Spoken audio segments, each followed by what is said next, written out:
सकाळी सकाळी मी छान अशी तयार झाली. तर मागच्या वेळी मी जेव्हा ज्वेलरी दाखवली होती तेव्हा बऱ्याच कमेंट आल्या की घालून दाखव, तर आज मी घालून दाखवले. मुली जशा वडिलांच्या लाडक्या असतात ना, तशी मुलं सुद्धा आईची लाडकी असतात. त्यानंतर छान अशी गुढी उभारली. त्यानंतर मस्त अशी रांगोळी काढली. तर रांगोळी, साडी आणि ज्वेलरी ज्या पेजकडून मला रिसीव्ह झाली त्यांचे मोबाईल नंबर आणि त्यांचे पेज मी टॅग करते. तुम्ही सुद्धा घेऊ शकता. खरंच खूप सुंदर अशी रांगोळी होती. मेन म्हणजे एका मिनिटाच्या आत फक्त काय करायचं, उचलायचे आणि ठेवायचे आहे. तर एकाएकी काकींचं ठरलं की गुढी उभारायची, त्याच्यामुळे त्यांना पटकन गुढी शिवली आणि दिली.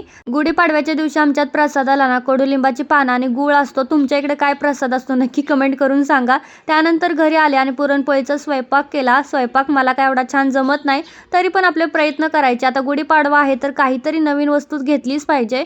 आमचं कला मंदिरमध्ये जायचं ठरलं होतं, पण जाता जाता आम्हाला मलाबार की मालाबार माहीत नाही, ते लागलं. तर म्हटलं चला इथंच बघूया. मला हे हातातलं ब्रासलेट, नावीत मंगळसूत्र ते खूप आवडलं होतं, पण काय घेतलं नाही.